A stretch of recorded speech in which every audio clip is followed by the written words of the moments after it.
para você falar em sustentabilidade, para você comunicar a sustentabilidade, você precisa ter critérios, você precisa ter dados, você precisa saber o impacto. Então, assim, não é que você fala sobre ESG, não é que você fala sobre... Você não escreve lá ESG, olha, isso aqui é uma comunicação ESG, olha, isso aqui é uma comunicação para sustentabilidade. Não é isso, mas é assim, é você transformar assuntos relacionados ao tripé ambiental, social e de governança numa narrativa real, né, com lastro, na verdade, mas que seja compreensível para os seus diversos públicos, porque uma das características do ESG também é isso, ele é multi-stakeholder, né? São muitos públicos de interesse sempre que orbitam uma marca, orbitam um negócio. Marketing, The Podcast. Fala, pessoal do Marketing The Podcast. Bruno aqui, Bruno Gimenez, o comunicador de vocês, preferido ou não. Estou aqui há mais de 5 anos fazendo esse podcast e trazendo pessoas roubando, sempre falo isso, desculpa Inteligência Limitada, desculpa Rogério Vilela, pessoas mais inteligentes que o host de vocês, tá? Então a gente aqui puxa um pouquinho isso. E o Bruno, como eu sempre falo para vocês, trago pessoas super inteligentes para eu sentar na primeira fileira e ser aquele aluno chato, o aluno chato que levanta a mão e faz assim, não entendi, gente, por favor, porque eu me coloco no lugar da audiência e gostaria muito que todos entendessem o que os nossos convidados colocam aqui de uma maneira muito clara, porque os insights que nossos convidados aqui colocam, mudam muitas coisas. E no caso dessa série, que é a nossa série de ESG, muda ambiente, meio ambiente, muda ecossistema, muda social, muda governança também. Ou seja, temos que implementar governança, né? Já diria GovCorp, grande patrocinador aqui do Marketing The Podcast, inclusive. E estamos aqui com a Ludmila Vilar. E eu já vou fazer uma apresentação sobre ela, mas hoje o episódio é sobre comunicação, marketing e publicidade a serviço do ESG, como construir narrativas sustentáveis com impacto real. Temos aqui a Ludmila Vilar, que é uma profissional de São Paulo, né, com atuação dedicada à comunicação para a sustentabilidade, com expertise em estratégia, planejamento, conteúdo e engajamento. Ela conecta os pilares de ESG à comunicação corporativa. Isso eu vou ter várias perguntas em cima dessa comunicação corporativa, ajudando organizações a construir narrativas que vão além do discurso e geram impacto real junto aos seus stakeholders. Stakeholders, pessoal, público de interesse, tá? Então, sua trajetória une competências em relacionamento institucional e produção de conteúdo estratégico com foco em sustentabilidade, posicionando-a como uma voz relevante no debate sobre como a comunicação pode ser motor de transformação na agenda ESG brasileira. Ludmila, por favor, falei bastante de você, imagine palmas, seja bem-vinda ao Marketing The Podcast. Obrigada, Bruno, fiquei até lisonjeada com a abertura, uma voz relevante, achei bonito. Eu só, cada vez mais relevante, agora vindo no Marketing The Podcast, vai reverberar mais ainda. Vou ter que falar, gente, um assessor de imprensa. Temos o Cláudio faz isso hoje em dia também. Ludmila, por favor, seja muito bem-vinda ao Marketing The Podcast, fala um pouquinho para a nossa audiência quem você é, e também a gente sempre tem uma primeira pergunta aqui no Marketing The Podcast, que é, vamos jogar os crachás de lado. O Marketing The Podcast é um podcast humanista, então a gente fala, quem é a Ludmila? Isso sem esses crachás, sem sua profissão, a Ludmila cantando no banheiro, a Ludmila correndo ali no Ibirapuera. Quem é a Ludmila? Pergunta difícil também, mas você usou essa palavra humanista e eu acho que toda vez que eu acho que é uma palavra que me define bastante, assim. Eu sou uma humanista, eu acho que eu procuro olhar sempre como todas as nossas ações impactam o ser humano em primeiro lugar, né? E agora, com esse olhar profissional para a sustentabilidade ESG, e o planeta e os negócios, porque os negócios fazem parte, né, do que é a nossa sociedade. Então, é muito importante, o ESG é isso, é quando você... o ESG nada mais é do que na minha visão, né? Do que gestão de risco e reputação dos negócios. E para isso, os negócios têm que levar em consideração 3 fatores, né? Que são ele mesmo, o planeta e as pessoas. Então, eu me considero uma humanista no sentido de...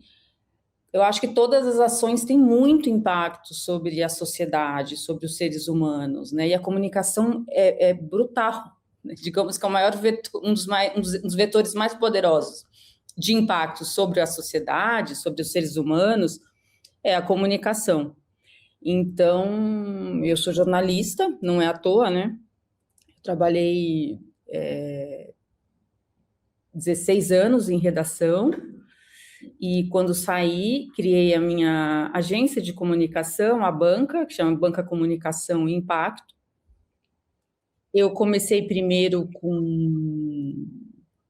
com comunicação institucional, comunicação, marketing, né? E desde 2018 eu venho trabalhando também com comunicação para ESG, com comunicação ESG. Então, no momento, assim, eu uno essas duas, porque eu falo, é meu lado B, o ESG, né? Porque o meu lado A mesmo é a comunicação, mas o ESG é um mundo tão vasto e tão especializado que é quase um lado B meu, assim, e que congrega de certa maneira, eu acho que abarca um pouco esse olhar humanista, né? Não é nada idealizado, não é nada romantizado, é muito longe disso, mas é um instrumento para a gente medir impactos, né? Para a gente medir impactos, retornos, contrapartidas, impactos negativos, positivos, dados. Eu gosto muito de dados. Eu fiquei muito tempo em redação, embora o jornalismo seja feito também de informação. Redação da Marie Claire, pelo que eu pesquisei também, né? Temos muita Gen Z aqui, Ludmila. O pessoal não vai saber o que é comprar uma Marie Claire. Não, né? Quer esperar o mês todo, né? Para sair a revista, você ir correndo para a banca, né? Não vai, mas tinha essa sensação. A Marie Claire hoje, inclusive, é muito mais forte, como todas, né? Na plataforma digital. Mas foi minha última redação, a Marie Claire, né? E é uma revista que é uma revista do universo feminino, mas e que ela tem muita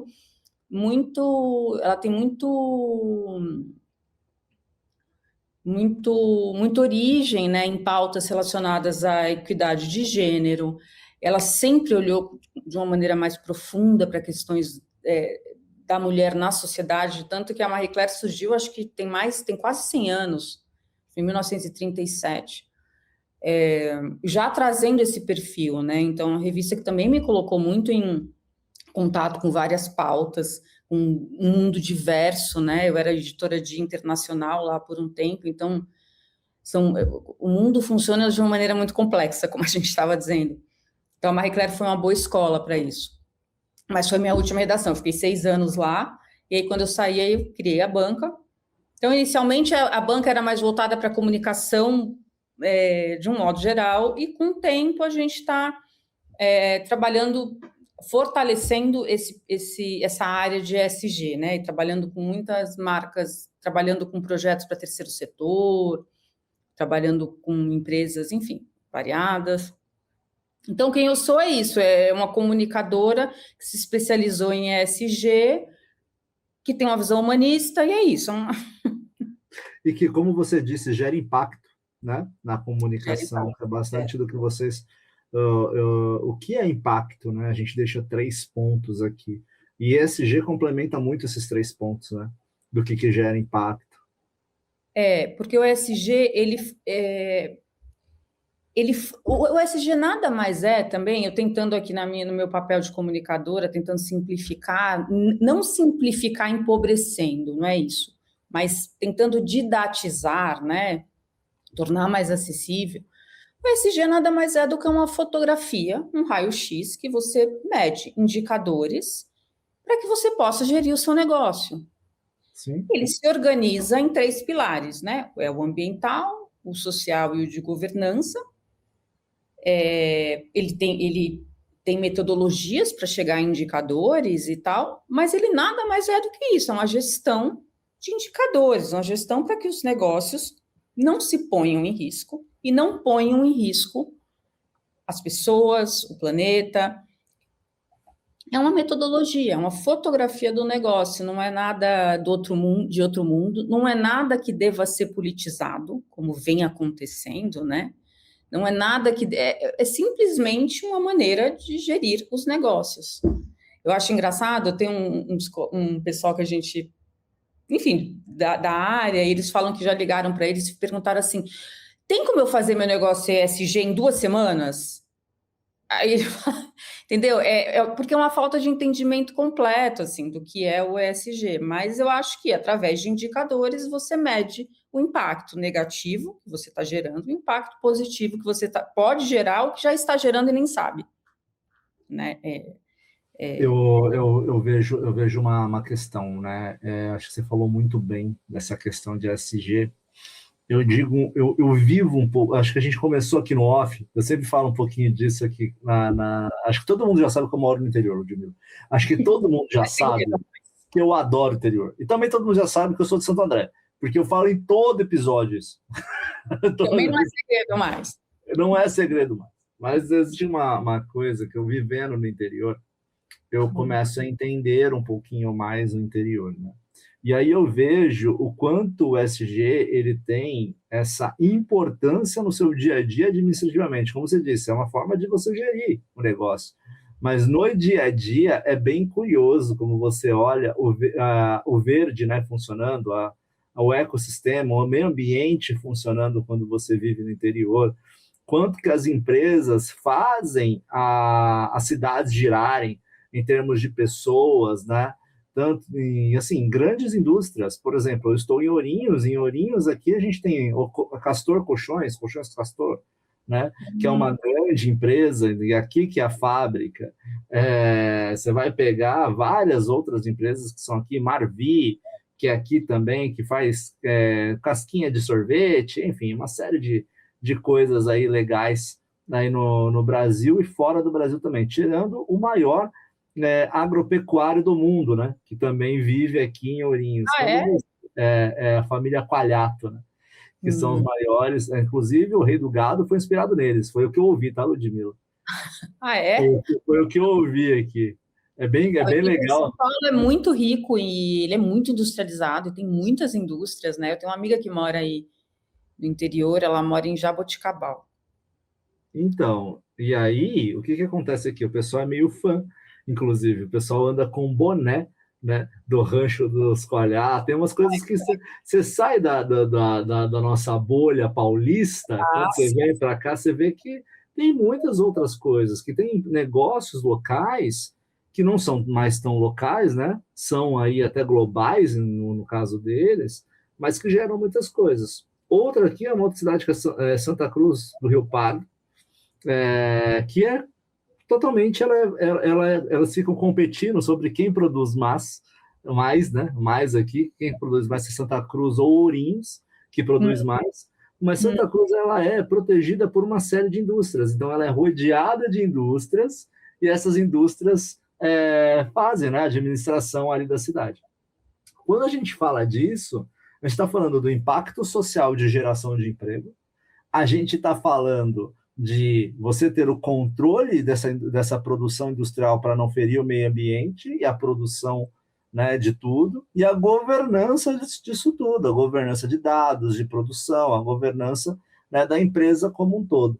E a gente entende, vivendo no interior, né, acho que a gente sente mais a mão disso no interior, a gente que vive uma bolha paulista, como eu vivi, né, a gente não vê isso tanto. Quando a gente vem, a gente fala, pô, beleza, é isso. E eu também, né, com as minhas práticas aí de terceiro setor, entendo muito o que você fala de terceiro setor. Você percebe isso também? Quando você sai dessa bolha, você fala, cara, é verdade. Eu percebo e eu percebo muito, para mim, eu percebo também muito o contrário. O interior de São Paulo ele é muito específico, né? Ele é o estado mais industrializado do Brasil. Então, assim, é gritante, assim, né? Quando você está no interior de São Paulo. Mas quando você sai do estado de São Paulo, você também, em outros estados, você também percebe mais a mão do estado.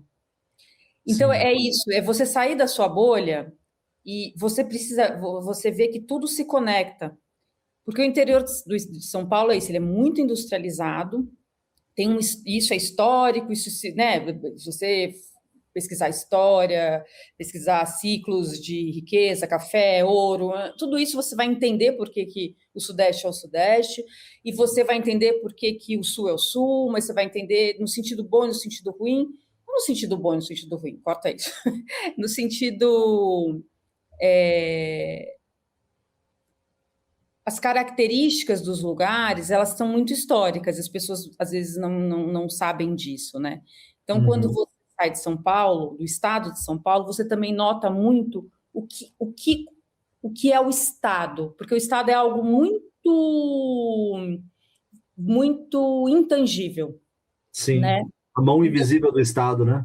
Exatamente. Mas estando em São Paulo, na capital, você nem vê essa questão da industrialização. Você vê muito serviço, muito comércio, né? Mas você não vê a industrialização, você não vê ali o negócio sendo produzido, de onde vai, você não vê a comunidade que está sendo impactada por tal fumaça, ou a comunidade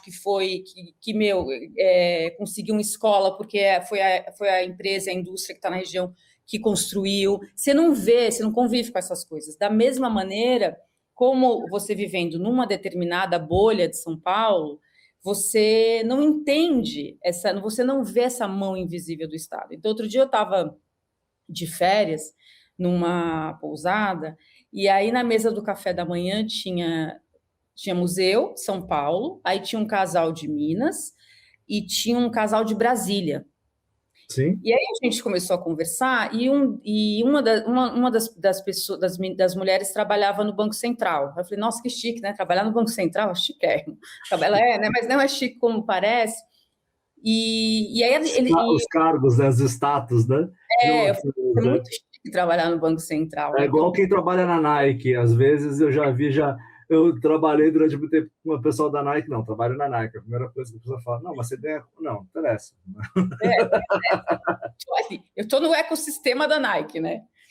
E aí eu falei para ela, nossa, que chique. E aí o outro cara de Minas trabalhava no Detran de Minas. E o estado de Minas é o estado que mais tem malha rodoviária, a maior malha rodoviária do país está em Minas. E aí, enfim, foi juntando assunto ali, juntando assunto aqui, e eles começaram a falar sobre a operação que é quando o Banco Central transporta dinheiro para São Paulo.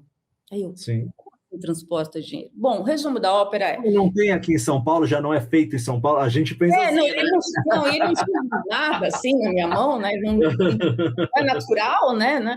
Como assim? Óbvio que isso hoje essa operação hoje é muito menor do que um dia já foi, obviamente, porque o dinheiro espécie está cada vez menos corrente.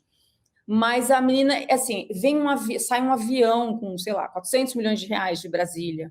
Aí ele vem no espaço aéreo, e aí aqui, quando ele chega aqui, ele posa em tal aeroporto, e aí em tal aeroporto você tem toda uma operação para transportar esse dinheiro até o Banco Central, que fica na Avenida Paulista, enfim. Sim. Então, assim, aí eu olhei e falei, gente, é tão interessante como a gente não entende o grau de operação que está nos bastidores de um país. Sim. Também, né? Sim. E aí eu falei para eles, porque em São Paulo é outra história, a iniciativa privada é muito forte. Então, essa coisa do Estado também fica distanciada, assim como a industrialização, assim como as grandes empresas, né? Ficam muito longe de quem vive em uma determinada bolha de São Paulo, Sim. A mão do Estado também, essa percepção. Sim. E eu, quando vou, por exemplo, para João Pessoa, meu pai mora lá, boa parte da minha família é de lá, quando eu vou para lá, você percebe muito mais a mão do Estado, né? A UBS, a UPA está dentro mesmo nos melhores bairros, você está ali à vista, é muito diferente de São Paulo. Então, eu diria que sair de São Paulo é sair dessas duas bolhas, sabe? Dessa bolha do serviço, dessa bolha dessa cidade grande, que parece que tudo é muito natural, embora não seja natural, mas que tudo é muito natural, 2 horas da manhã fazer compra. Muito natural. É muito natural ter tudo à mão, é muito natural o dinheiro chegar, né? Também cai do céu. E é isso, é sair dessas duas bolhas. E é muito natural você ter um computador na sua mesa. De onde veio esse computador? Né? Acho que quem mora perto de indústrias tem mais essa visão. Eu acho que é muito legal você trazer esse exemplo, porque a gente consegue usar um caso que é um caso muito famoso, né, de cadeia de valor, de quando você fala da cadeia de suprimentos, da cadeia de valor e uma falta de controle, e que até hoje acaba reverberando um pouco na marca. Você vê quanto de ressonância isso teve com o passar do tempo, e óbvio que hoje as práticas ESG acabam, que junta a transparência nisso também dentro da governança, né, vai fazer com que isso acabe. Lembra do caso da Nike, Ludmila? A gente falou da Nike aqui, da Nike, que tinha aquela questão da China de ter ali análogo à escravidão, né? Algumas crianças chinesas sendo escravizadas, análogos à escravidão, e isso teve uma mancha de reputação da Nike durante muito tempo. Até hoje, pelo menos da nossa geração, lembra disso. E hoje eles sempre têm que pegar, ou numa etiqueta, colocar de onde está vindo, toda a tua cadeia de produção, tem que fazer campanha para demonstrar isso. E isso faz mais de uma década, bem mais de uma década. E até hoje isso é colocado, né? E uma projeção de risco e de reputação, né? Numa Nike. Né? Numa Nike, numa Zara, como já teve o caso da Zara aqui no Brasil, né? O caso da vinícola Aurora, né? Também de trabalho escravo. Esse eu não conheço. Inclusive, paguei R$22, viu, no suco de uva deles.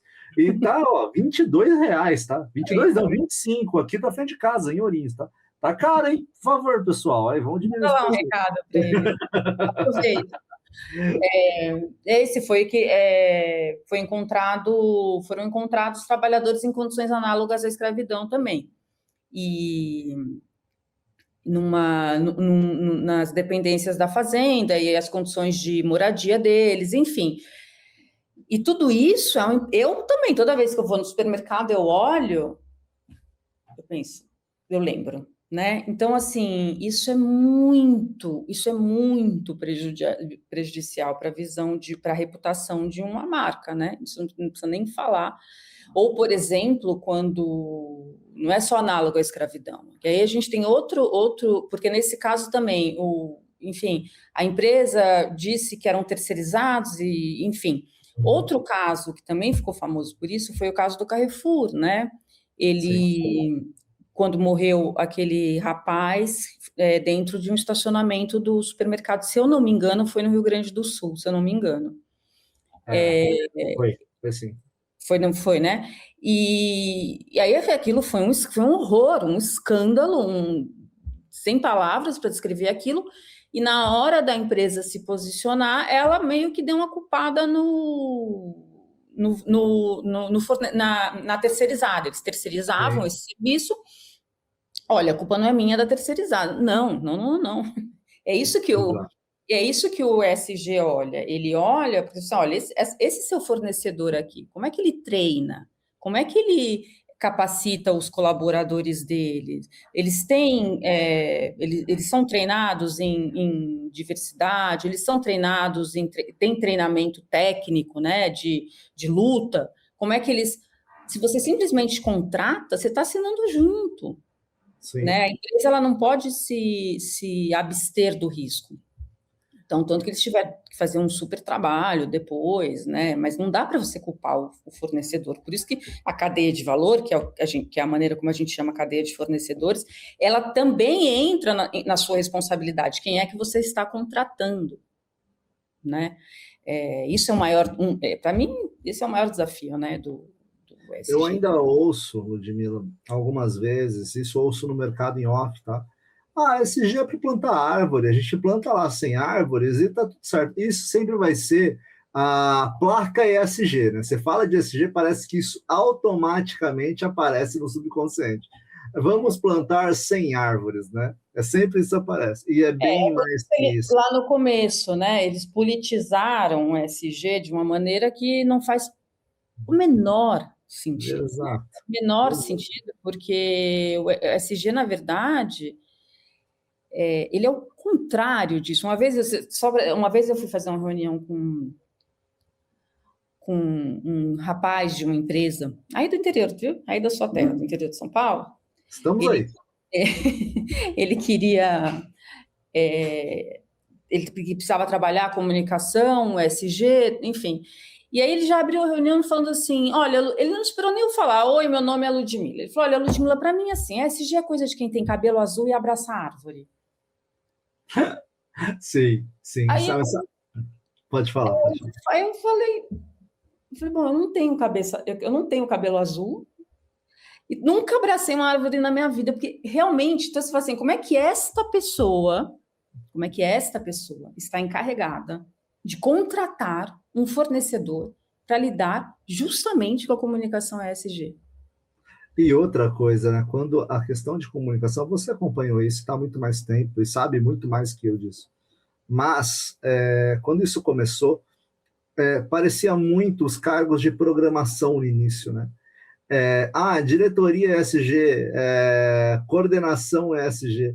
E tinha pouquíssimo, até hoje eu falo que tem poucas pessoas que têm essa capacidade, né, Ludmila, para trabalhar com ESG, porque quando você fala, foi muito engenheiro, engenheiros ambientais ganharam uma outra notoriedade do mercado. Eu lembro muito bem que o engenheiro ambiental ele era um pouquinho colocado de lado na engenharia, né? Ali nos tempos atrás, em formação, e hoje não. Hoje ele tem ESG para onde um engenheiro ambiental, bem dizer, vai. Muitos engenheiros foram, porque acabaram ficando salários altos, e todo modelo, todo cargo novo, toda área nova acaba passando por isso, porque precisa trazer o pessoal para capacitar as primeiras pessoas que vêm, enfim, vem toda a divulgação disso. Agora, existe uma questão quando a gente fala de comunicação, e aí eu vou puxar para o meu lado, que a gente já puxando aqui para o nosso lado de agência, né, para gerar impacto, que é quando a gente pega marcas, quando a gente pega a Gen Z, que agora está tomando conta das coisas, Gen Z é muito movida por propósito. Você vê as empresas correndo atrás da questão ESG como nunca. Isso também porque está na bolsa, isso também porque isso impacta, né, ali nos seus números, ali nas suas ações, mas você vê as empresas correndo. Por quê? Porque a nova geração ela já é movida por propósito, a nova geração ela quer essa conexão, ela quer entender o que a empresa está fazendo para ver se está de acordo com o propósito dela para comprar. E aí as empresas elas estão correndo de uma forma muito mais séria quanto isso. Eu nunca tinha ouvido falar tanto em mercado de comunicação ou mercado de indústria, seja lá o que for, ESG com tanta força. E todas as discussões que tem, todas as palestras que eu vou, pelo menos 1 minuto é destinado a ESG hoje em dia. Né? Como que você vê isso, Ludmila? E até vou trazer um dado, que é um dado interessante, que a segunda pesquisa da Harvard Business Review de 2024 indica que profissionais com propósito claro têm 64% mais engajamento e resiliência no trabalho. Isso a gente vai lembrar de NR1. E aí a gente abre o leque de várias coisas que envolvem ESG. Mas, por favor, Ludmila, você agora dá a sua explanação sobre isso, por favor. Sobre os profissionais, sobre a valorização dos profissionais de ESG? A valorização, a nova geração muito mais engajada com propósito, as empresas correndo atrás e trazendo sempre isso em discurso. Eu, como agência, Ludmila, e eu fui agência durante muito tempo, toda semana eu tinha uns 2 leads procurando comunicação para comunicar que eles faziam ESG. Todas as vezes. É uma situação um pouco embaralhada essa, né? Você tem acho que primeiro assim, houve um grande boom do ESG ali no momento, principalmente no momento impulsionado muito pelo momento da pandemia. Eu acho que foi um momento em que a sociedade de fato entendeu. Sabe aquilo que a gente estava falando agora da bolha? Que a gente não percebe certas coisas? Eu acho que ali não teve como não perceber certas coisas, né? Então a gente percebe que o desequilíbrio ambiental bate na nossa porta, em casa. O desequilíbrio social bate na nossa porta. E a gente paga a conta pela falta de governança das empresas também, né? Das empresas, do governo, a falta de governança do governo. Acho que, assim, ali a gente entendeu muito na pele. Foi uma pandemia, foi didático ali, né? Com tudo de horrível que aconteceu. Teve a sua fatia de ensinamento ali. Então, o ESG, eu acho que assim, obviamente, ele não nasceu em 2020. Eu não sei o quanto o público do podcast está familiarizado com o conceito de ESG. Eu acho que é sempre bom reforçar. Se você puder reforçar, é uma boa. É importante, então, assim, a gente entender que o ESG ele não surgiu do nada, nem surgiu em 2020, né, nem nos últimos 2 anos, e nem com a cultura woke, como gostam de falar aí, coisa que nem representa... Nem com nióbio, né, Ludmila? Nem com nióbio. Nem com os minerais raros, ele não surgiu com isso, né? Então, assim, existe uma história, uma trajetória aí, nos anos 70, dos anos 70 até os anos 90, acho que as empresas começaram a lidar com conceitos como responsabilidade social, né? E era uma época em que as empresas apenas falavam assim, não vamos investir em indústria, as empresas e os próprios investidores. É importante saber que a ESG ele está conectado diretamente a investimento. Então, o ESG ele é um conceito muito capitalista, ao contrário do que muitas pessoas pensam.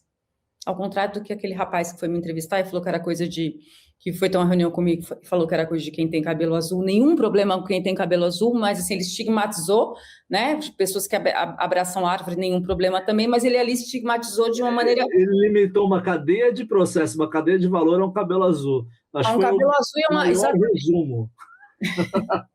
Um cabelo azul é assim... Enfim, então, assim, o ESG... E qual que é o problema dele com o azul, Ludmila? Pois é, com azul e com árvore, não entendi também. É porque eu não tive, na hora eu não tive essa presença, eu fiquei irritada, eu falei, não é possível. Sou obrigada a passar por isso. Mas o ESG, ele é um movimento que começa pelos investidores. Então, o ESG, ele é um movimento, ele é uma metodologia, enfim, ele é intimamente ligado ao capitalismo e ao lucro, a gestão, a segurança do lucro das empresas, a segurança dos investimentos de fundos, de empresas, de investimento de pessoas físicas, enfim. Ele nada mais é do que uma maneira de investidores correrem menos riscos. Como é que investidores podem correr menos riscos? É isso que começa nos anos 1970 entre 1970 e 90, isso vai ganhando força. Como é que eles correm menos riscos?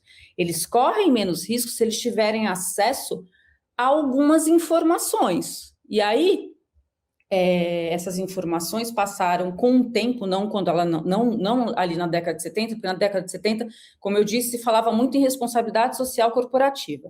E era mais ou menos uma maneira assim, olha, não vamos pôr nosso dinheiro em mercados como o mercado de arma, não vamos colocar nosso dinheiro em mercados de pornografia, em mercados de jogos, e não é só porque não é moralmente legal, não é isso? É porque são mercados muito arriscados. Você pode ganhar muito dinheiro? Pode. Quanto maior o risco, maior o ganho. Mas você pode perder com muita facilidade também. O teu perfil é um perfil de quem pode ganhar, de quem pode lidar com isso, com essa instabilidade, ganha muito, mas também perde muito. Não, meu perfil é um perfil mais conservador, não estou podendo. Então, assim, você precisa analisar certos indicadores. Esses indicadores precisam se tornar públicos, né? Para que você consiga analisar e consiga decidir. Eu estou resumindo muito, mas eu estou resumindo na intenção de fazer as pessoas entenderem de uma maneira simples. Não simplista, mas simples. Então, assim, os indicadores das empresas podem te ajudar a tomar uma melhor decisão, né? Então, assim, eu vou pôr dinheiro em tal empresa, eu vou investir em tal ação, eu vou investir em tal fundo. Deixa eu ver esses indicadores. E os indicadores, o ESG, o termo ESG, que é o ESG que representa ambiental, social e governança, que vem de Environment, Governance e Social, no inglês. Então para o público que está em casa, eles podem ouvir por aí também ASG, que é o ambiental, que é a tradução para o português, né? Do ambiental, social e governança. Em 2004, foi lançado um relatório em parceria, uma parceria entre a ONU e o Banco Mundial. A ONU tem como a ONU funciona? A ONU tem vários organismos, né? Vários organismos. Então, ela tem a Acnur, que é voltada para os refugiados, ela tem o IPCC, que é voltada para clima, e ela tem o Pacto Global. O que é o Pacto Global? O Pacto Global é uma unidade da ONU, digamos assim, um organismo da ONU, que reúne empresas, ou seja, é um organismo voltado para iniciativa privada. Por quê? Por que tem que ter um organismo dentro da ONU voltado para a iniciativa privada? Porque a ONU por excelência, ela é um órgão que reúne todos os estados, todos os países. Mas, sabendo da importância das empresas para os países, uma importância cada vez maior, é criado o Pacto Global, que é um organismo lá dentro para iniciativa privada, onde várias empresas começam a se filiar, digamos assim, né? Eles passam a ser signatárias. Então, o Pacto Global hoje do Brasil é o segundo maior do mundo, é o segundo maior, com o maior número de empresas. Eu não lembro se o primeiro é Estados Unidos, eu não lembro, honestamente, mas provavelmente é, né? Mas o Brasil é o segundo, é o que reúne o maior número de empresas, ou seja, é um conselho muito relevante, né? Um grupo muito relevante. E em 2004, o Pacto Global, que é esse organismo da ONU, se uniu com o Banco Mundial e eles lançaram um relatório que chamou assim, Who Cares Wins, que significa quem se importa ganha. E aí, o termo ESG surgiu ali nesse relatório. Em 2006, você tem um outro termo surgindo, que é o Princípios para o Investimento Responsável, que é PRI. E aí, você vem ali até aí tem 2015, a ONU lança os Objetivos de Desenvolvimento Sustentável, que também é importante para o público em casa saber, que são 17 objetivos criados pela ONU com metas, né? E essa palavra meta é muito importante para o ESG, são objetivos com metas a serem atingidas até 2030, para que o mundo tenha um equilíbrio maior entre recursos, no uso de recursos minerais, na distribuição de riqueza e na governança das empresas e dos próprios governos, que é fundamental para toda a sociedade. E aí, em 2020, vem a Covid, né? Então, só fazendo um parênteses, em 92 a gente sediou um evento importantíssimo, que foi a Rio 92, que também a geração Z não vai lembrar, eu também era pequena na época, você também, não sei se você já tinha nascido, Bruno, se você era pequeno. Já, nem tinha nascido ainda, não. E foi um evento gigante, né? Todos os olhos foram voltados para o Brasil, a organização foi comentada no mundo todo e foi para discutir justamente os assuntos relacionados ao meio ambiente. Então, isso foi um marco muito grande em 92. Mas, enfim, voltando a 2020, vem a Covid, a gente sente na pele o que é esse desequilíbrio e essa agenda acelera muito, muito. E aí, a gente chega em 2025, essa agenda toma um revés, que é quando o governo Trump assume nos Estados Unidos e começa a relacionar muito essa agenda ao campo político, quando, na verdade, ela não tem absolutamente nada a ver com o campo político. Então, foi uma injustiça muito grande o que fizeram com o ESG, mas, como todos os movimentos, eu acho, né, na nossa sociedade, eles têm um pico e aí depois eles se estabilizam. Eu acho que agora a gente está nesse momento de entender melhor, de cobrar mais, né,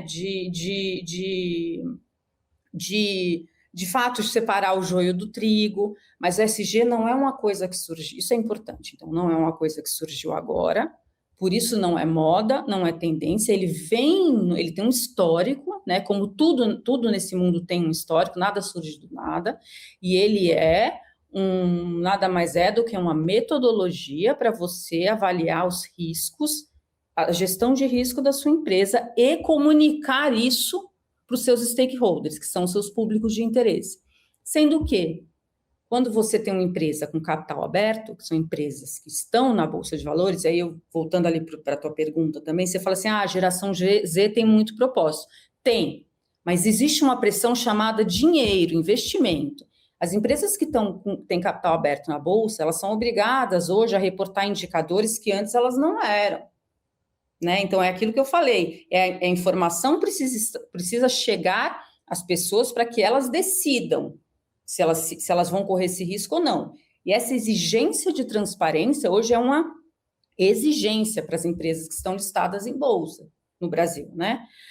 Então, não é só por propósito da geração Z. É claro que o consumidor, o consumo, o público final pressiona muito, né? É claro que isso acontece, mas não é só. Os investidores também estão pressionando. Então, ele torna-se muito necessário por isso, porque você está conversando com um carinha lá da geração Z que quer comprar teu tênis, mas também está conversando com você tem um relacionamento com o investidor. O que ele está em dúvida? Você tem trabalho análogo à escravidão? Isso vai vir à tona? Ele está correndo risco? Ele precisa saber. Então, é isso. ESG é algo muito racional, muito numérico. É claro que nada é só dado, né? Tudo precisa ser olhado, ter um olhar humano, mas ele não tem nada de woke, não tem nada de oba-oba, não tem nada de moda. É uma ciência. Muito, muito pelo contrário, né? A gente está falando de algo que tem décadas e décadas aí de lastro. Sim. Ou seja, já é algo enraizado no mundo dos negócios que talvez não tinha vindo tanto aos holofotes quanto veio, né, em pautas aí, e aí a gente já vê a mão invisível do Estado sendo bem visível também, né?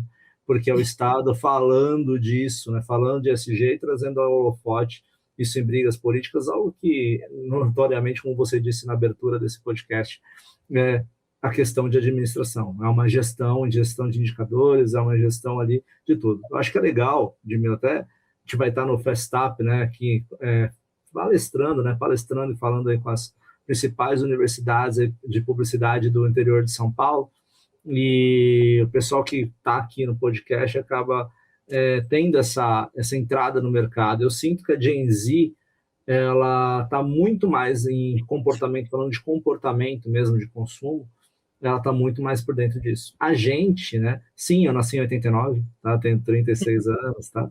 Eu vou fazer 37 anos. Menino, então. Fazer 37 anos, 2 filhinhas já tô aí. Vou te falar quanto vão fazer. E justamente, mas a gente é contemporâneo, Ludmila, que é isso? A gente é contemporâneo.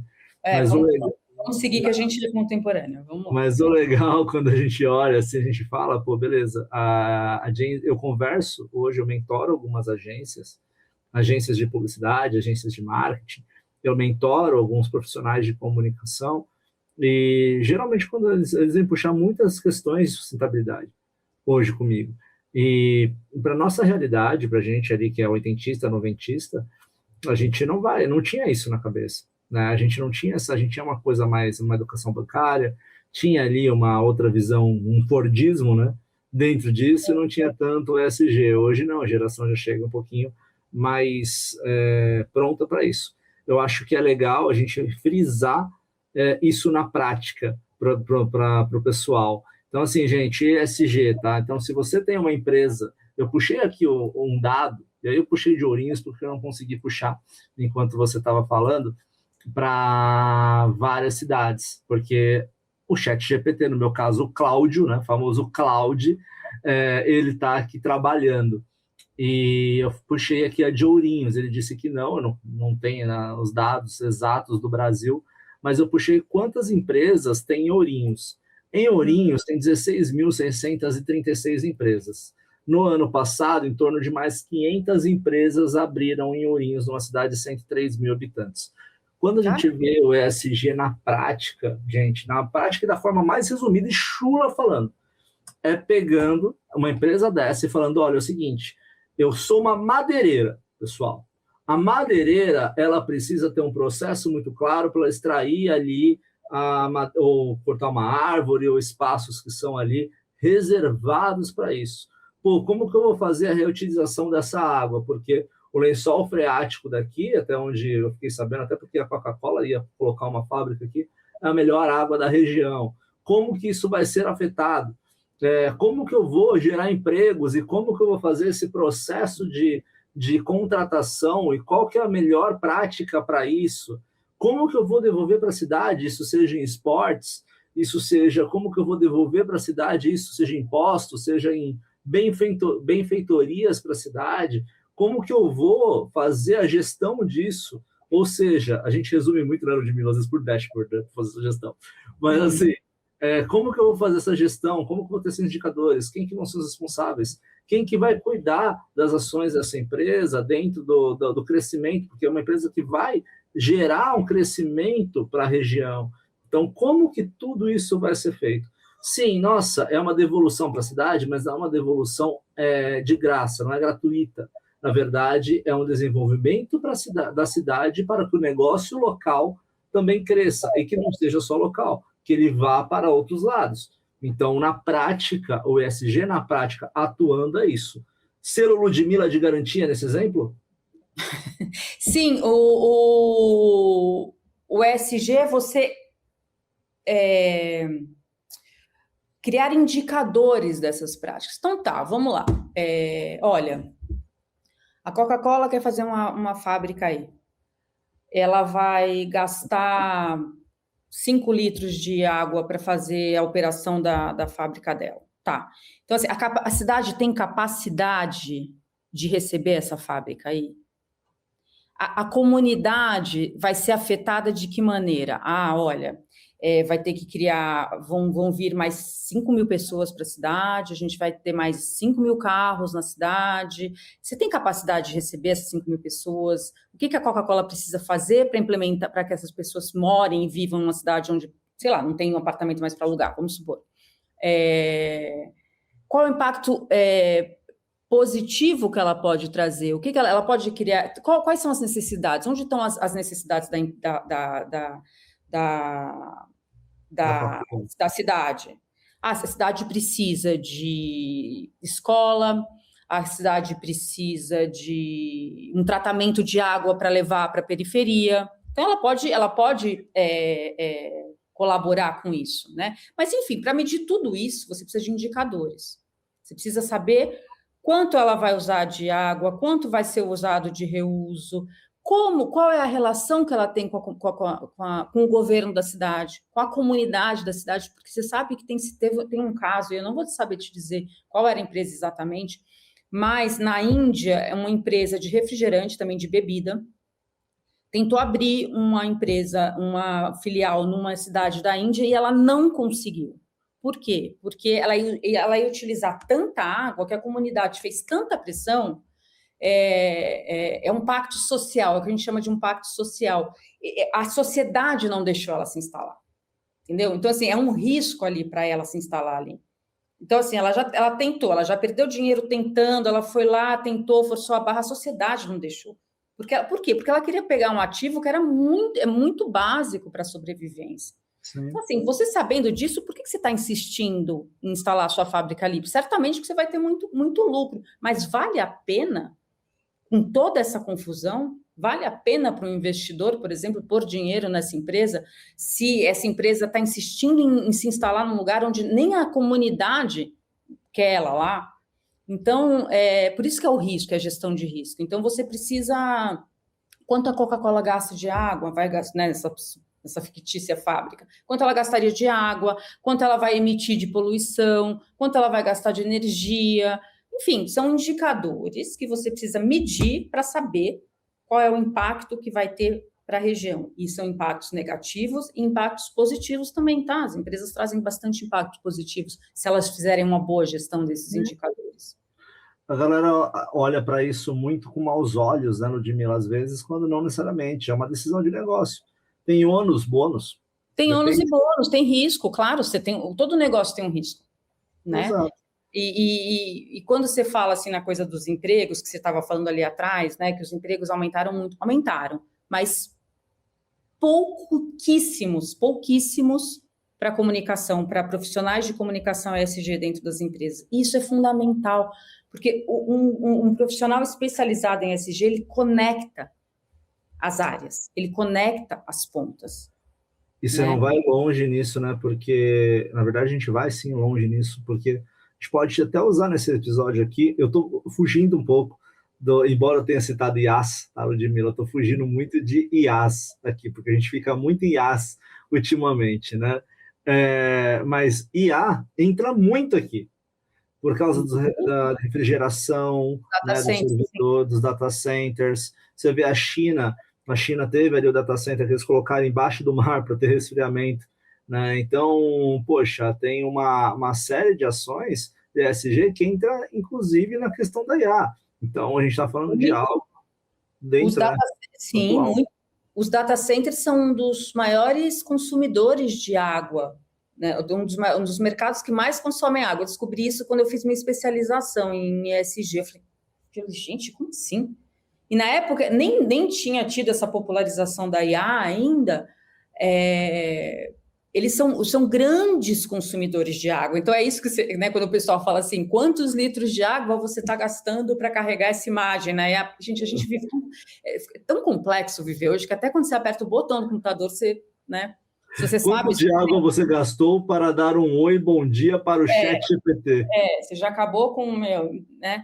Então, assim, os data centers, é um negócio muito sensível, né? Você receber um data center na sua região é um negócio muito sensível. A comunidade precisa participar ativamente dessa decisão.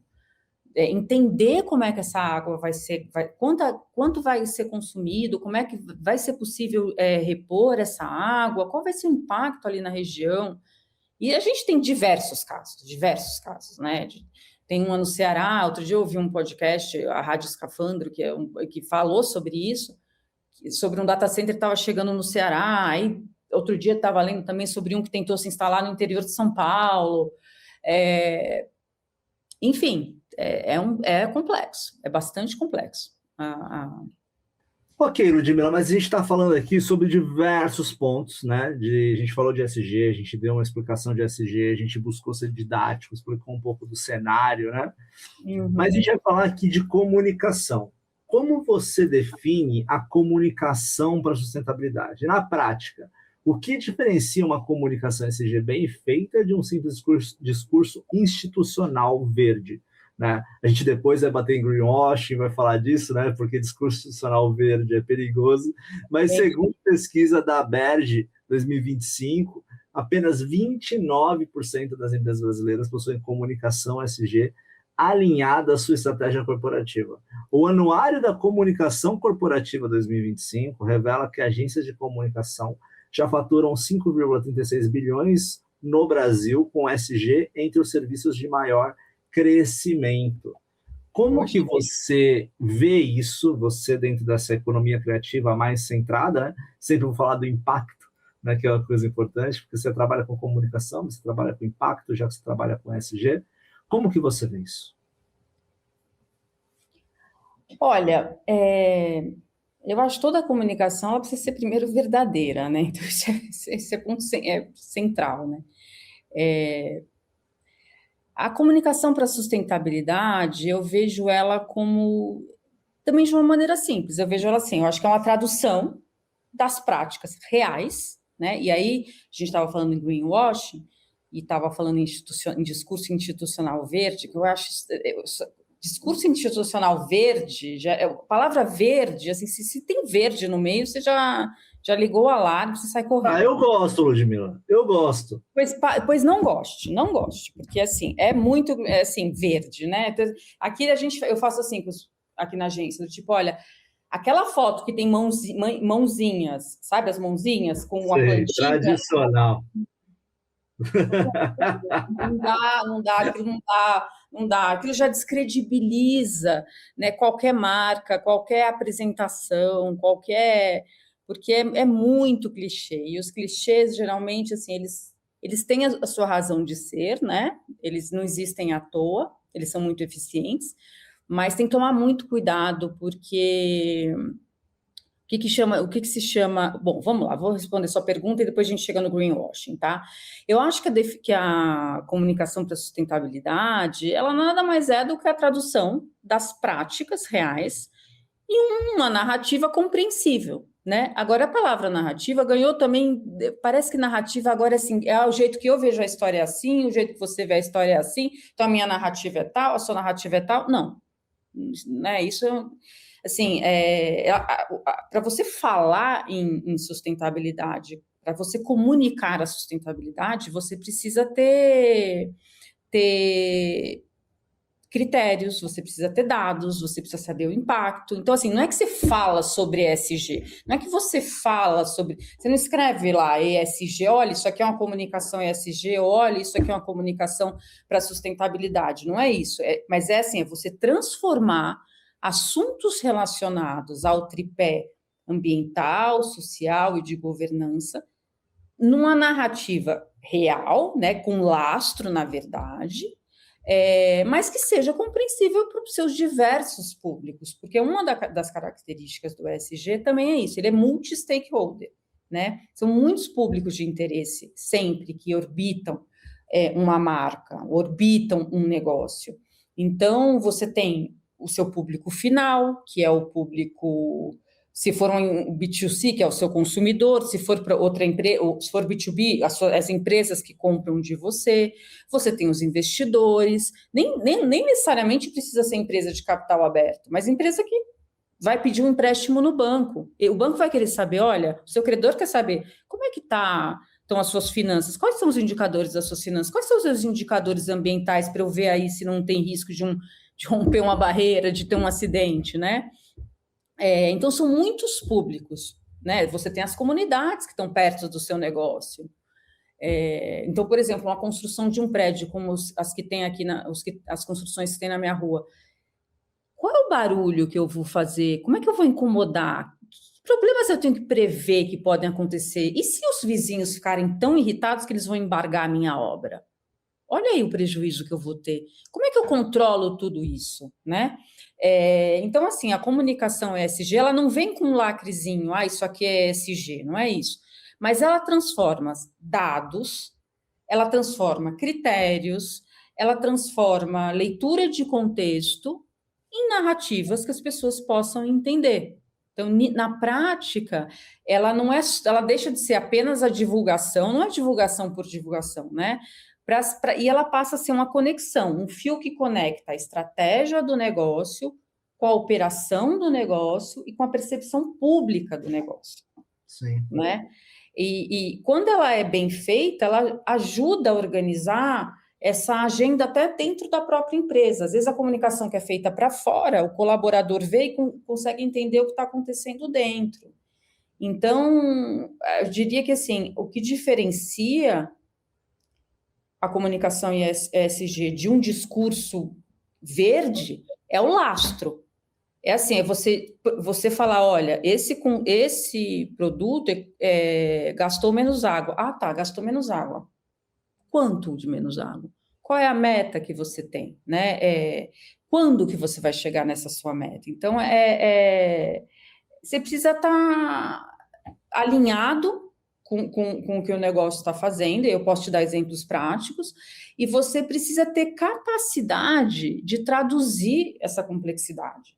Porque, realmente, num produto, você não vai dizer lá todas as metas, todos os indicadores, como é que você vai traduzir isso de uma maneira que você fale a verdade, de uma maneira simples, mas sem ser simplório, né? Sem ser... Então, a tradução dessa complexidade é algo muito importante para a comunicação ESG. Mas é isso, a comunicação ESG ela é baseada em dados. Se eu pergunto para uma área da minha empresa, ok, você está me dizendo isso, mas qual é o indicador disso? Qual é a meta disso? Se não tiver isso, fica estranho.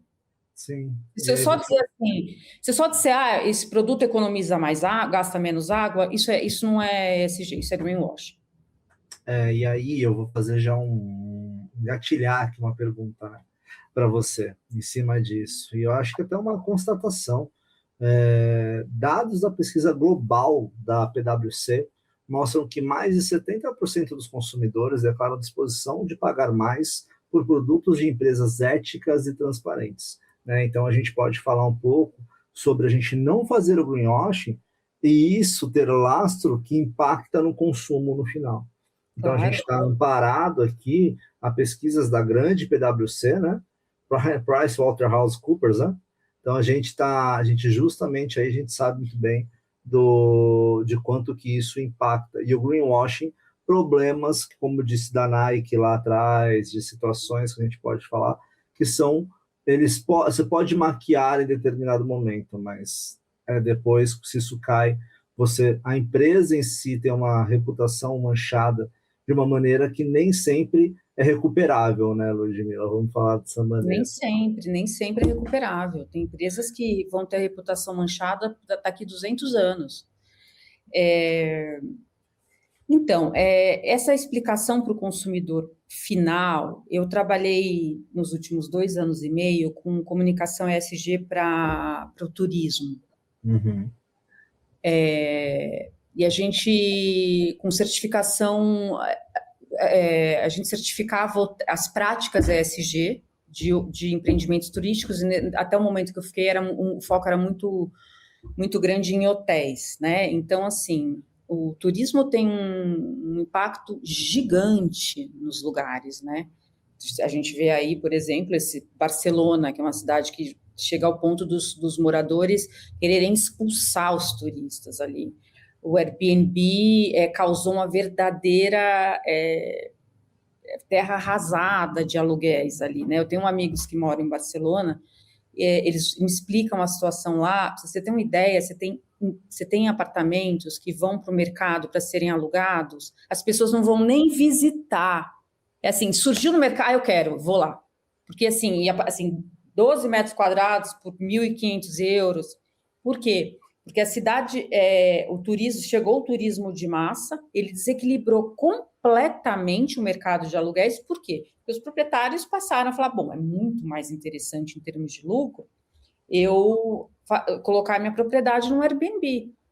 E aí, tudo bem, um fazendo isso, outro, mas a maioria dos proprietários fazendo isso, o que se causou? Um déficit de moradia gigante na cidade, aumento dos aluguéis num nível que não condiz com a realidade do que as pessoas ganham, né? E aí, o que acontece? Por isso que eu te falo que o ESG ele precisa de da mão do mercado e da mão do Estado, eu acho, sabe, atuando. Sim. Porque quem veio regulamentar isso? Quem veio regulamentar esse mercado? A prefeitura teve que entrar no meio. Porque porque o privado não vai parar para pensar nisso. O privado ele vai buscar o lucro, ele não vai. Exatamente, né? Não é nem papel dele, mas quando as pessoas falam, porque o Estado. Não, o Estado é importante. Porque tornou-se um problema ali de um problema social. A habitação é um. Teve alguma solução, Ludmila, dessa situação? Sim, eles proibiram, eles estão, paulatinamente, eles estão restringindo esses aluguéis de temporada. Então, por exemplo, a última vez que eu estive lá, o tempo mínimo de aluguel de temporada que você pode ter são 30 dias. Aí acho que a partir de 2028 vai estar ou completamente proibido, ou vai se tornar quase impossível, porque vão incidir vários impostos sobre os aluguéis de temporada, e para quem quiser comprar apartamento na cidade apenas com essa finalidade, lá tem uma coisa, né, eles falam que os países mais ricos da Europa, tipo a Alemanha, vão muitos alemães comprar propriedades ali na Espanha, em Barcelona. Então, para quem vai comprar, a pessoa paga, se for de fora da União Europeia, tipo os britânicos, que também têm uma moeda forte e são ricos, paga 100% de imposto. Então, ou seja, se custa 500 mil euros um apartamento, o cara vai pagar 1 milhão de euros no apartamento. Sim. Isso tudo para você ir, né? Então, assim, o Estado teve que entrar num acordo com a empresa, com a iniciativa privada, para resolver um problema social. Então, assim, olha, o Airbnb fica com a reputação arranhada. Isso já está começando a acontecer em São Paulo também, né?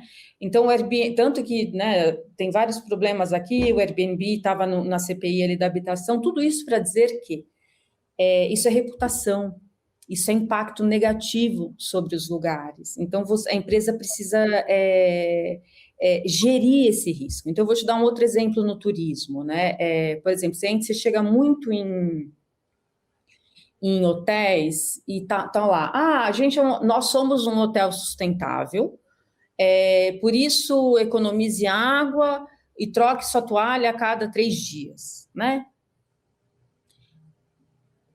Tipo, sustentável por quê? Né? Porque você está... Trocou a toalha a cada 3 dias? Isso, então, assim, isso seria uma comunicação voltada para a sustentabilidade, uma comunicação voltada para a ESG? Eu acho que não. Eu acho que é mais assim, o ESG, nesse caso, seria assim: olha, você pode explicar, você pode ter uma plaquinha ali no banheiro dizendo assim: prezado hóspede, nos últimos 12 meses conseguimos reduzir em 12% o consumo de água por hóspede, né? Na prática, isso significa menos pressão sobre os recursos hídricos da região. Nossa meta é que até 2027 a gente diminua 20%. Por isso, nossa torneira tem pressão para você regular a saída de água. Usamos painéis solares para não precisar gastar energia também durante seu banho.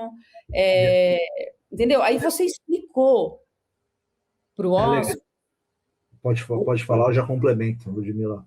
Você explicou para o teu hóspede que você está num esforço de reduzir, você já contou para ele o quanto você reduziu e o quanto você pretende reduzir para que, de fato, você consiga ter um impacto, o impacto que você quer, o impacto que é preciso. Entendeu? E isso foi uma aula de comunicação, né? Porque no final das contas, eu estou colocando dados, eu estou aqui entregando o efeito gradiente de meta, eu estou entregando um efeito nude, eu estou sendo um arquiteto da escolha. No final das contas, eu estou conseguindo arquitetar ali com dados, com lastro, e aí o ESG, como você mesma está falando, da gestão ali dos indicadores, mostrando para o consumidor final dados de realmente sustentabilidade, onde você vai mostrar que ele é parte disso e que estamos juntos para conquistar uma meta. Exatamente. Não é que eu vou mal atendê-lo, não é que eu vou mal atendê-lo, atendê-la. Não, não é isso. Mas é que, no final das contas, a gente tem aí um compromisso que não vai impactar na sua estadia. Eu acho que uma outra lição que você trouxe, que achei riquíssima, a fala de Barcelona, por exemplo. Riquíssima. Eu não sabia da CPI de moradia, eu estou meio que aquém de política recentemente, tá? Em relação a isso. Mas é curioso, porque quando a gente fala de Barcelona, falam, né? Eu não conheço, tá? Dizem que é uma das cidades com maior noite, né? Melhor noite, melhores lugares para comer, melhores 300 coisas. Maravilhosa. Mas quando a gente fala disso, a gente está falando de branding local. Voltando à parte de comunicação do marketing de podcast. Se eu tenho ali uma região que é notório, que é uma das melhores regiões do mundo, né? Para quem vai, fala que é uma das melhores regiões do mundo para você viver, isso você tem aí uma queda. Porque quando você vai para um lugar, você quer viver a cultura. E cultura também é feita de gente, de residentes locais. Claro, e de autenticidade, né? Exato. De quando você pega ali o Airbnb, uma situação dessa 70%, se eu não me engano, o dado que você trouxe, e 70% é muita coisa. É um dado, assim, mas muito hipotético, sabe? Então, assim, beleza, 70%, que seja 50%. A gente já está falando aí de muita gente, muito catalão, né? No caso, muitos catalães que não tem uma moradia, que não vai conseguir ou vai pagar um aluguel. Por vezes você acaba colocando pessoas na rua, se não é uma cidade muito estruturada. Consequentemente, você empobrece a cultura local, consequentemente, você afeta o turismo e isso impacta negativamente na estrutura do local e no turismo. Então, essa é uma explicação prática também de como a gente tem que pensar em lucro como empresa, mas a gente precisa pensar no todo para nossas ações, né? Então, precisa ver...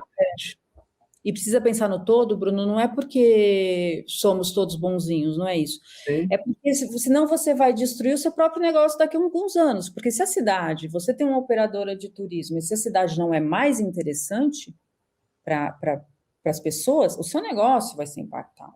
Né? É claro, né? Então, assim, se você... E aí, o turismo ele é muito, muito, muito didático. Você tem o turismo predatório, e você tem um turismo responsável, né? O turismo predatório é isso. Vamos encher a cidade de turista, a gente expulsa os moradores, porque eles não conseguem mais morar dentro da cidade, então eles vão para as bordas, não ficam mais aqui, e vira uma cidade de turistas, só que onde só existem turistas. E aí você perde a autenticidade, você deixa de atrair pessoas porque elas, né, é uma confusão, é uma cidade cheia, é uma cidade cara. Então é isso, é um modo de gerir o seu negócio. Tudo bem, você vai ter que pensar o lucro de uma maneira mais a longo prazo, isso é importante. ESG é visão a longo prazo. Sim. Né? E a comunicação, ela tem um papel fundamental nisso, em explicar, em educar, em mostrar, inclusive, assim, é importante que o cuidado, assim, quando você é transparente, o cuidado é você dizer assim, olha, eu não fiz perfeito, porque eu ainda não consegui, mas eu estou te dando essa informação. Sim. Né? A meta para a gente conseguir não ter impacto na cidade, para não pegar, para os turistas, para a atividade turística não impactar no consumo de água da comunidade, a gente precisa economizar até 20%. Ainda não cheguei lá, mas já estou em 12%. E aí é o que você falou, é exatamente isso. O dono do negócio está engajado, ele conta isso para o cliente dele, né? E ele também precisa contar isso para o fornecedor dele, né? Porque o fornecedor dele também está envolvido nessa cadeia, talvez não na questão da água, mas em outra questão. E assim vai, entendeu? Então, quando você comunica isso, você precisa trazer dados com uma narrativa factível e com uma narrativa que engaje, sabe? Então, é isso. Acho que foi uma parte muito importante para a nossa audiência, viu, Ludmila? Agora a gente vai para a última pergunta aqui. E aí eu preciso perguntar isso porque eu tenho várias opiniões, mas são opiniões onde eu não vou colocá-las. Eu vou mais ouvir de você, que é especialista na área, né? A gente teve uma mobilização muito grande no último ano, né, sobre a questão da COP30 em Belém, né, que a gente teve em 2025. Como eventos dessa magnitude impactam a forma como marcas e agências pensam comunicação e sustentabilidade para você, Ludmila? O legado se sustenta após esse evento? Como, né, se sustenta? Em que ações? A gente vai falar de novo da ação do Estado, mas como na prática? Eu vou trazer aqui um estudo, eu adorei o nome, tá, da Jabuticaba Conteúdo. Eu adoro, eu teria muito uma empresa chamada Jabuticaba Conteúdo. Segundo a Jabuticaba Conteúdo 2025, entre as 8 tendências de comunicação ESG para 2025, estão o storytelling autêntico e a comunicação voltada para a educação e conscientização. O relatório XP de ESG 2025 posiciona data centers, olha só data centers, como a gente estava conversando agora há pouco, e energia limpa como lideranças em investimentos ESG para 2026. Com o Brasil no radar pela sua matriz renovável. Queria a tua visão disso, da COP30, queria que você falasse um pouquinho como que você pensa, o que aconteceu ali, como que isso vai mudar o cenário, se vai mudar o cenário nos próximos anos. Qual que é a tua visão disso? Olha, essa é a pergunta de $1 milhão, né? A COP30 ela está dentro de um contexto também, né? Ela é a COP30, ou seja, aconteceram 29 antes dela. O que eu acho que é benéfico quando você dá muita luz a esses eventos, que foi o que aconteceu com a COP30, você acaba trazendo as empresas, levando a pauta para as empresas, porque as pautas se tornam mais populares, né? Antes eu falasse em greenwashing, há 5 anos atrás, ninguém saberia o que é. Hoje, qualquer pessoa assim que, sei lá, tem algum interesse ali em comunicação, sustentabilidade, já se deparou com essa palavra pela frente. Se falasse greenwashing há tempos atrás, seria não cabelo azul, mas o cabelo verde, né? Então, assim, eu acho que a grande vantagem, né, o lado positivo é você, enfim, além de você ter ali, a COP é isso, né, é a conferência das partes, então você tem todas as partes de uma sociedade, iniciativa privada, governos, os povos originários, todos os movimentos tendo que negociar.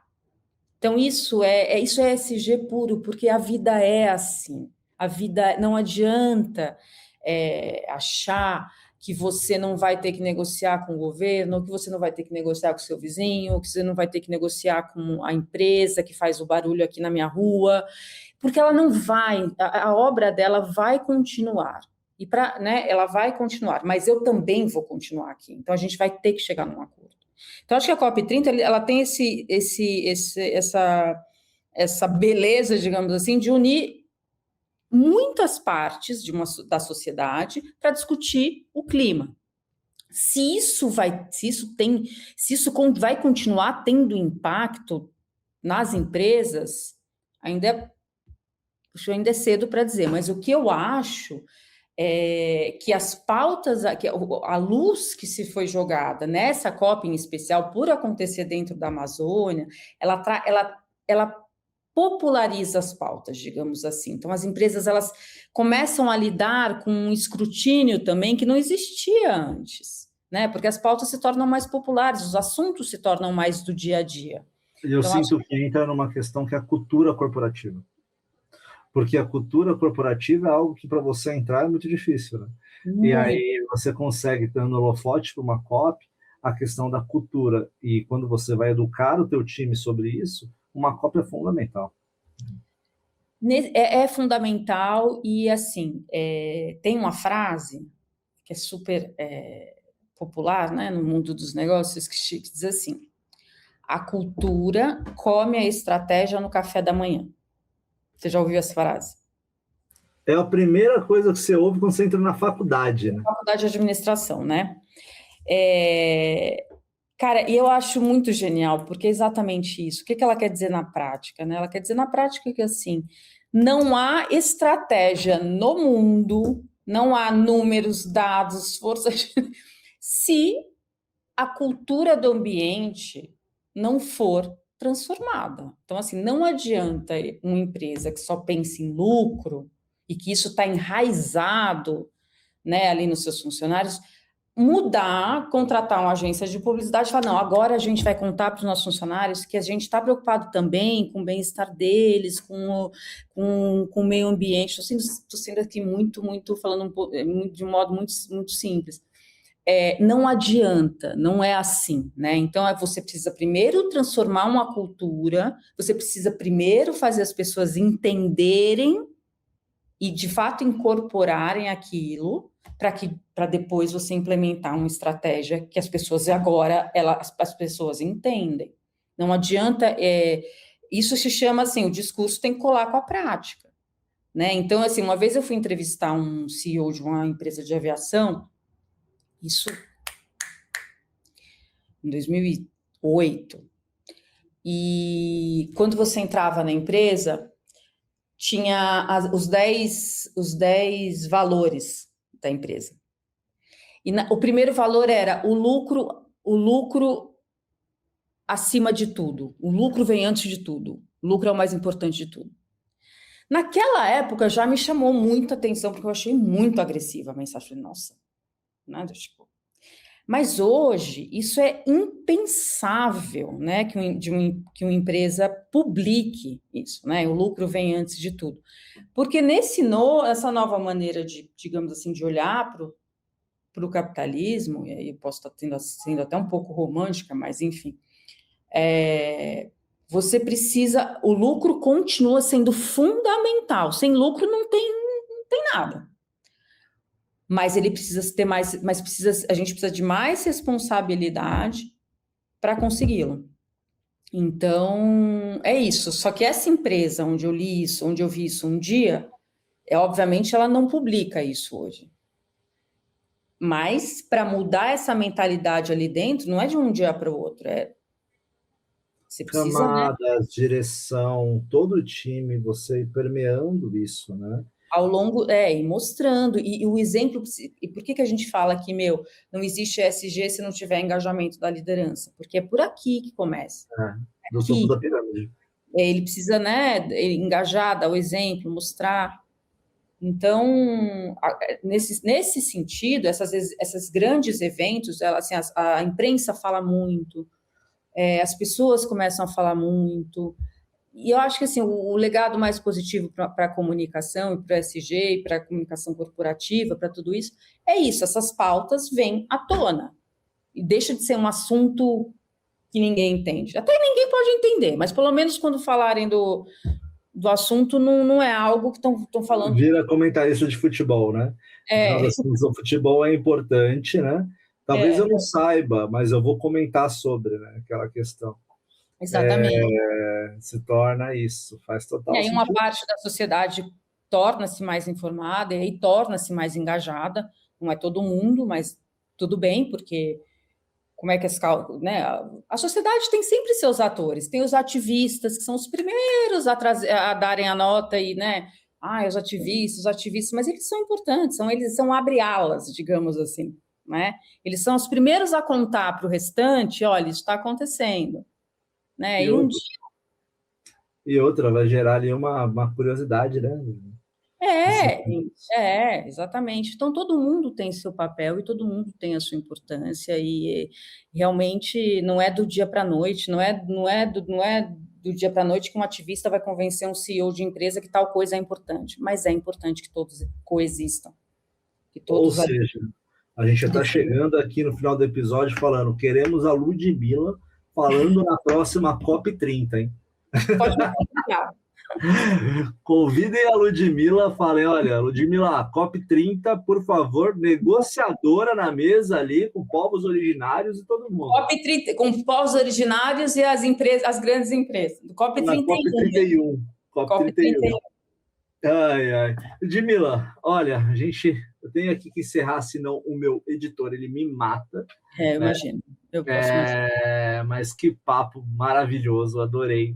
Você gostou? Com certeza, mas quem mais tem que gostar aqui, Ludmilla? Eu sempre falo, não é o Bruno, não é nem um pouco o Bruno, é a audiência. Sempre, né? Exato. Sempre. Mas quando eu fazer a revista, quem tem que gostar, quem paga seu salário é o leitor, né? Não é Exato. Mas eu gosto de... Assim, não teve uma conversa que eu não gostei, Ludmilla, nesse tempo todo, sabe? Mais de 150 episódios. Porque eu sento aqui, eu brinco bastante sobre isso, né? Eu falo, eu sou um privilegiado, porque eu sento nessa cadeira e eu saio daqui com muitos mais assuntos do que antes dessa 1h30 que a gente estava. Com certeza. Ou seja, são pontos de alerta, são assuntos novos que eu levo para alguma roda de conversa e coisas que eu aprendi. Então, a audiência, ela aprendeu junto comigo, né? No final das contas. Mas eu queria te agradecer muito por você estar aqui, tá? Por você fazer esse trabalho, que, como você disse, de impacto, né? Eu acho que tem muito mercado ainda, tem muita empresa precisando se aculturar pela questão de ESG, e é um terreno fértil, né? Ainda.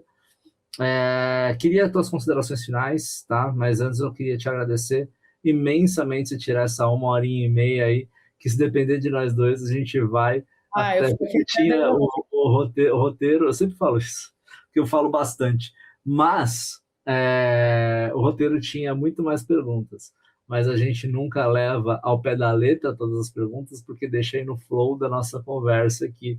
Sim.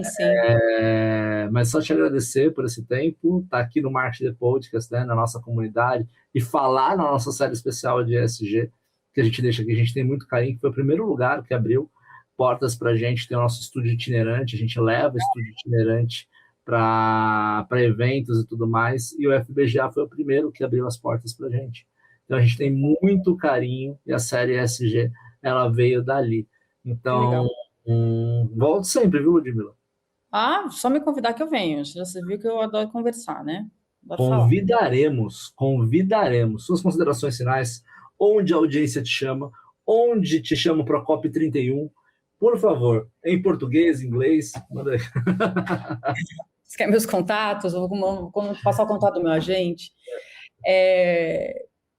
Não, acho que assim, a coisa da comunicação, eu queria fazer uma consideração sobre a comunicação, de maneira geral, acho que as empresas entendam que a ESG não é um bicho de 7 cabeças, né, para se comunicar, que é muito importante. Chega muita demanda para mim, assim, eu não sei nem por onde começar, não sei o que falar. Então, assim, você tem que começar, você tem que primeiro fazer. né? Então você tem que comunicar, você tem que ter lastro para comunicar. Então, qualquer lastro que você tem aí que vale a pena comunicar, você está começando. Né? Acho que um dos erros também comuns das empresas é às vezes falar tudo ao mesmo tempo e não, né? É uma agenda extensa de ESG, então escolher o que falar. E acho que esse dado do que eu tenho lastro já para mostrar é um bom fator de tomada de decisão e evitar usar clichê, linguagem genérica, linguagem pouco específica. Então, de maneira geral, o que eu diria para as empresas é isso. Também queria te agradecer pela participação, né? Eu posso passar o meu contato? Por favor. Para falar com a gente aqui na banca, o meu e-mail é Ludmila, com D mudo e um L só, @bancacomunicacau.com.br. Querendo entrar em contato, é um prazer, a gente vai responder com prazer. E obrigada, foi um prazerzaço falar com você. Se precisar, pode me convidar de novo, eu adoro. E estamos aí, quando você vier para São Paulo, né? Sair da sua. E quanto tempo fica Ourinhos de São Paulo? Fica 5 horas. 5 horas? 5 então, horas. Quando você sair daí e vir para cá, quiser tomar um café, for participar de algum. Ludmila, convidar para um café, eu sempre vou, entendeu? Eu sempre vou. Se forem perdizes, eu vou 2 vezes. Esse celeiro esse antro de palmeirenses, venha. Eu adoro a região e outro café. Eu acho que dos cafés surgem as melhores ideias e melhores conversas, sabe? Com certeza. Então, a gente tem aí algumas coisas. Vamos conversar mais.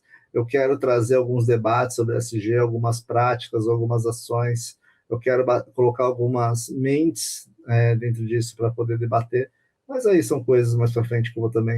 Sabe que tem um assunto muito legal no ESG que precisa ser debatido, que é o ESG para pequenas e médias empresas, né? Porque todo mundo acha que ESG é uma coisa de grandes empresas, e não é.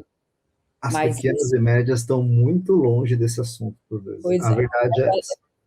Exatamente, mas as pequenas e médias são cadeia de fornecimento, então elas precisam entender desse assunto e dá muito para simplificar. E dá muito para. Você volta? Volto, vamos falar sobre isso, se você quiser. Então você já acabou de colocar a próxima pauta de ESG do Marketing Depois. Aí você volta com o pessoal da FBGA para poder debater isso. E é verdade, eu vejo pequenas e médias não tendo essa visibilidade, porque parece que é longe delas. A gente vai falar de outra coisa. Vai falar de justamente uma comunicação de, olha, para vocês também, porque para elas é mais a grande que cuida, eu atendo a Coca-Cola, esse G é para a Coca-Cola, não é para mim que sou empresa de XPTO. Pois é, mas não é. São práticas muito simples que você pode, inclusive, incorporar no seu dia a dia, medir, pode ter um impacto gigante no teu faturamento no fim do ano.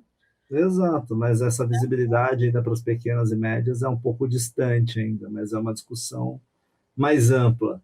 Sim. Bom, gente, acho que agradecer você, Ludmila, de estar aqui, dar essa aula para a nossa audiência. Quero agradecer todo mundo aqui que acompanha o Marketing The Podcast. Hoje eu sou contratado para palestras, para falar do assunto do podcast, falar de diversos temas. É muito graças à audiência, agradecer aos patrocinadores, né? Então, agora é a hora que eu deveria ter pego uma água, assim como a Ludmila pegou ali, eu deveria ter pego uma água, mas eu acabei esquecendo, mas eu vou falar aqui de todos os patrocinadores. Agradecer a Yuma SA, que é, né, uma das principais formações aí, pós-graduações executivas do mercado, atualizada com a NR1, que forma formação de líderes, né, que se preocupam com saúde mental, que tem uma segurança mental, treinamento em company, eles fazem aí treinamento em company para N empresas, vi aí que eles atenderam a Axia, atenderam aí o Senac, estão atendendo N empresas aí, tanto no Brasil quanto na Europa, e é muito legal ver a Yuma nesse crescimento aí, coordenada e também com a sua gestão do Luiz Escavarda, né? Um grande abraço.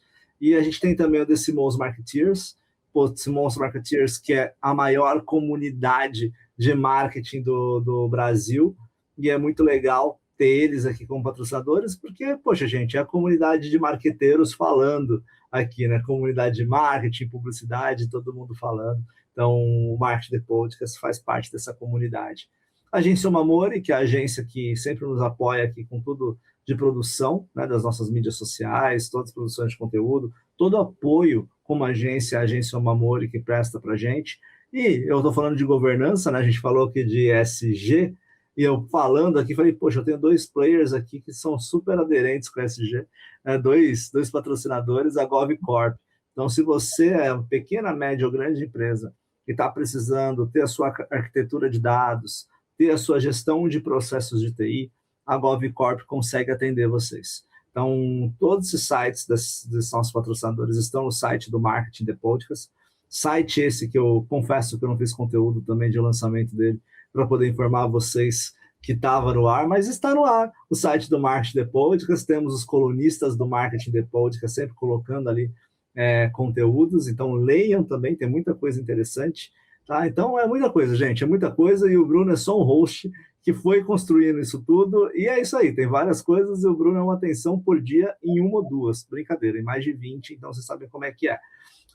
Gente, e lembrar vocês uma coisa, o Marketing The Podcast é muito baseado na frase mais inteligente que já disseram, só sei que nada sei. É isso, um grande abraço e até a próxima!